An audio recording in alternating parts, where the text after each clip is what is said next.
As a security leader, your first real step in protecting your organization is recognizing what could go wrong before it happens. You can't manage what you don't know. That means identifying threats that may exploit your vulnerabilities is essential to building proactive, cost-effective, and resilient security programs. As a security leader, you need to speak the language of risk with precision. So let's make sure you're crystal clear on two foundational terms: threats and vulnerabilities. A threat is anything that has the potential to cause harm to your systems or organization. It's the danger lurking in the environment, whether it's a cyber criminal launching an attack, a flood damaging your data center, an insider leaking sensitive data, or a supply chain partner exposing your business to risk. A vulnerability, on the other hand, is a weakness or flaw in your environment that a threat could exploit. You might be dealing with unpatched software, misconfigured firewalls, or weak access control policies. Each one is like leaving the door cracked open. Think of it this way: a cracked lock on your front door might seem harmless until a thief shows up. That's the relationship between a vulnerability and a threat. One is the flaw. The other is the force looking to take advantage of it. Your first move in building a strong risk management strategy is to recognize where potential threats are coming from. You need to assess both internal and external sources, as overlooking either can leave dangerous gaps in your defense. Start by analyzing external threats. These are the dangers that originate outside your organization. Think of nation-state actors targeting your infrastructure, cyber criminals attempting data theft, hacktivists disrupting operations for political reasons, or even environmental disasters like floods or fires. These are threats you may not control, but you must anticipate. Next, turn your attention to internal threats. These can be even more dangerous because they arise from within your walls. Disgruntled employees, careless end users, misconfigured systems, and accidental errors can all create serious risks. Because these often stem from trusted individuals or routine operations, you need to be especially vigilant. To effectively uncover and track these threats, equip yourself with the right tools. Threat intelligence feeds like MITRE ATT-SEEK or ISACs help you stay ahead of attacker tactics. Use historical incident data to learn from past breaches and weak points. Industry reports, such as the Verizon Data Breach Investigations Report, DBIR, offer valuable trends and peer insights. And don't overlook law enforcement and government advisories. They often provide timely alerts and strategic guidance you can't afford to miss. To manage risk effectively, you need to identify vulnerabilities in a way that's both systematic and backed by evidence. This isn't guesswork. It's about using structured methods and reliable sources to uncover weaknesses before attackers do. Start with automated tools. These help you quickly scan and analyze large environments. Use vulnerability scanners like Qualys or Nessus to detect known flaws across your systems. Pair them with configuration assessment tools such as CISSP to verify whether your systems align with security benchmarks. Next, apply manual methods to go deeper. Conduct code reviews to spot insecure logic, configuration audits to identify misconfigurations, and penetration tests to simulate real-world attacks and reveal how an adversary might exploit your environment. These hands-on techniques help you catch what tools might miss. Don't forget to rely on established frameworks that catalog and standardize known issues. Use the CVE database for recognized vulnerabilities, CWE to understand common coding weaknesses, and the NVD to track severity and exploitability. These resources help you classify and prioritize vulnerabilities more effectively. Finally, always remember, context is everything. A vulnerability might seem critical in one system but could be irrelevant in another depending on factors like exposure, access controls, and asset value. Your judgment as a security leader matters here. Don't just follow the scanner's output blindly. Mapping threats to vulnerabilities is where your analysis starts to become actionable. As a security leader, your job isn't just to list threats and vulnerabilities. It's to connect the dots. A threat on its own doesn't mean much if it can't exploit a vulnerability. Likewise, a vulnerability might exist, but if there's no realistic threat actor capable or interested in exploiting it, the risk may be minimal. Take this example.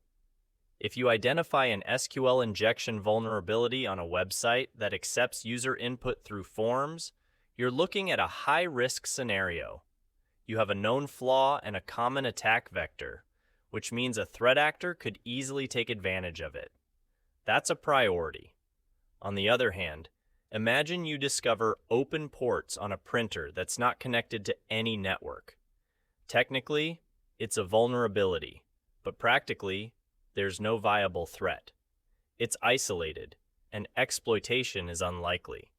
That's a low-priority issue, even if a scanner flags it. To help you make these judgment calls consistently, you should apply structured threat modeling methods. Use the STRIDE model to walk through potential threats like spoofing, tampering, repudiation, information disclosure, denial of service, and elevation of privilege. It helps you think like an attacker and spot where your system might be weak. You can also use DREAD to prioritize threats based on how damaging and exploitable they are. Evaluate each item using damage potential, reproducibility, exploitability, affected users, and discoverability. This method gives you a way to rank and compare risks, which is critical when resources are limited and decisions need to be justified. There are few more threat modeling methodologies such as PASTA, Octave, attack trees, kill chain, and MITRE ATC. Once you've mastered STRIDE, you can deepen your practice with other methodologies that give you different lenses for understanding threats. Each one adds a layer of insight depending on what you're trying to protect and who you're protecting it from. With PASTA, Process for Attack Simulation and Threat Analysis, you take a risk-centric, attacker-focused approach. You walk through each stage of an application's lifecycle, simulating how real-world attackers might go after your systems. You're not just brainstorming threats, you're modeling actual attack scenarios and mapping them to business impact. This helps you prioritize your controls based on what could cause the most harm. If you're working in a larger organization, Octave, Operationally Critical Threat, Asset, and Vulnerability Evaluation, helps you zoom out and look beyond just the technology. You evaluate threats in terms of how they affect your people, processes, and business assets. It's especially useful when you're trying to bridge the gap between security teams and executive leadership. You're aligning risks to strategic objectives, not just patching vulnerabilities. Attack trees let you visually explore how an attacker might achieve their goal, starting from the top, for example, steal sensitive data, and branching out into every possible path they could take. You'll find this method useful during collaborative sessions, especially when explaining threat scenarios to non-security stakeholders. It's clear, structured, and sparks the kind of what if thinking that leads to stronger defenses.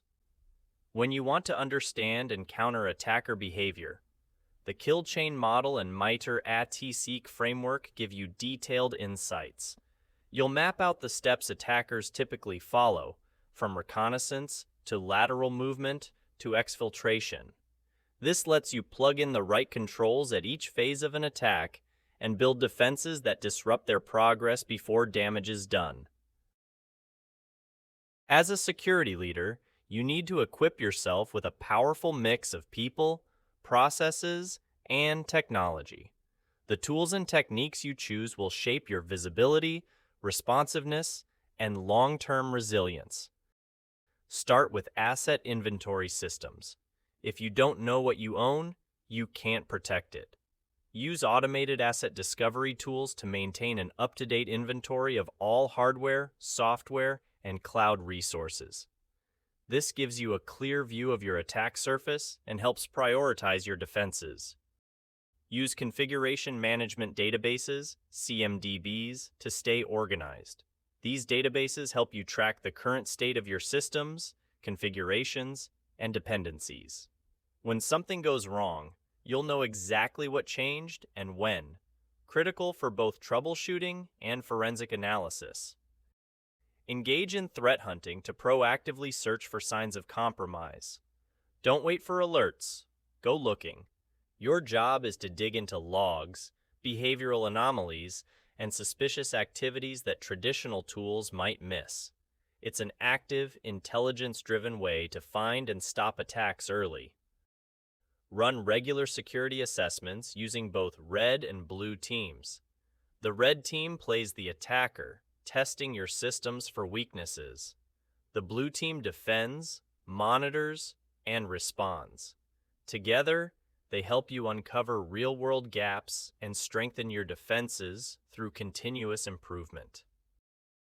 Lastly, adopt vulnerability management platforms to track findings over time. These tools allow you to collect, analyze, prioritize, and remediate vulnerabilities in a structured way. With dashboards, timelines, and metrics, they keep you accountable and ensure nothing slips through the cracks. Threats never stay still, and neither should you. Your identification process must evolve constantly to keep up with new attacker techniques, technologies, and business risks. What worked last year may not be enough tomorrow. Make sure you're using multi-source intelligence. Relying on a single feed or report will leave you blind in critical areas. Blend threat intelligence, industry reports, government advisories, and lessons learned from incidents to build a full spectrum view. When you prioritize risks, focus on impact and likelihood. A flashy threat that's unlikely to succeed isn't as urgent as a quiet one that could cause serious damage. We'll dive deeper into how to calculate and analyze these factors in the risk analysis lecture. And don't isolate your efforts. Partner with IT and business units. They often have valuable insights about how systems are used and where vulnerabilities might exist that aren't obvious from a security dashboard. Their input helps you make smarter, more grounded decisions. So, what's your key leadership takeaway? Threats represent the things that can harm your systems. Vulnerabilities are the weaknesses that make those harms possible. You can't afford to look at just one. You need to understand both. Your job is to identify threats and vulnerabilities, then map them together. That's how you uncover where your real risks lie. Leverage a combination of automated tools, threat intelligence, and structured analysis. This isn't guesswork.